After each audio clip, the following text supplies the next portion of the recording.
Salam à tous et bienvenue sur Maroc 24. N'oubliez pas de vous abonner et d'activer la cloche pour ne rien manquer de nos prochaines vidéos. Aujourd'hui, le mercredi 2 août 2023, on va aborder la récente mise en garde des États-Unis à leurs citoyens, les exhortant à la prudence lorsqu'ils envisagent de voyager en Algérie, en raison de zones identifiées comme étant à haut risque pour le kidnapping et le terrorisme. Par ailleurs, il convient de noter que le Maroc, au même titre que la majorité des pays européens, est classé dans la zone jaune, signifiant un niveau de sécurité plus élevé.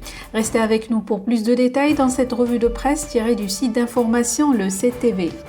Envie d'un voyage au Maroc? Réservez votre ferry dès maintenant sur billetbateaumaroc.fr, facile, rapide et fiable.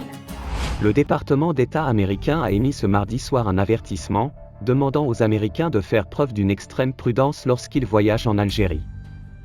L'avertissement met en garde contre le fait que le territoire algérien comporte des zones à haut risque sécuritaire, donc il est nécessaire pour les Américains de faire preuve d'une vigilance élevée et de prudence.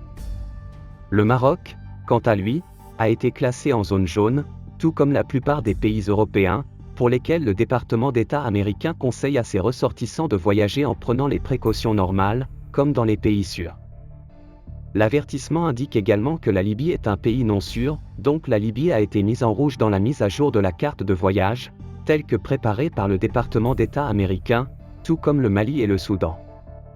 Le département d'État américain a conseillé aux ressortissants américains de reconsidérer leur voyage en Mauritanie, qui est située au sud de l'Algérie, où se trouvent les camps du Polisario à Tindouf. Il a également conseillé aux citoyens américains de reconsidérer leur voyage en Égypte. Pour rappel, à fin juin 2023, les recettes de voyage en devises ont atteint 47,8 milliards de dirhams, près de 5 milliards de dollars, soit une croissance exceptionnelle de 43% par rapport à la même période en 2019. Le mois de juin a fortement contribué à cette performance avec 7,2 milliards de dirhams, soit une augmentation de 45% par rapport à juin 2019, selon un communiqué officiel rendu public ce mardi.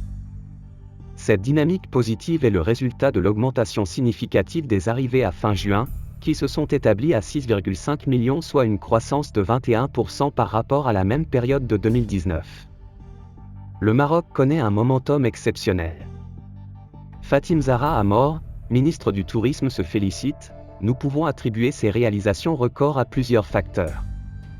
Tout d'abord, notre pays connaît un momentum exceptionnel à l'international porté par la vision éclairée de Sa Majesté, le roi Mohamed VI, en matière de soft power, et l'exposition planétaire lors de la Coupe du Monde 2022.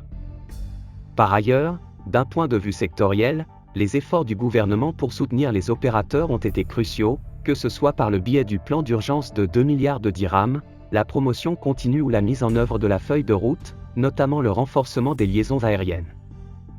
Enfin, l'engagement inébranlable des professionnels du secteur, qui ont redoublé d'efforts pour améliorer l'expérience des touristes, a été déterminant dans notre succès, ajoute la même source.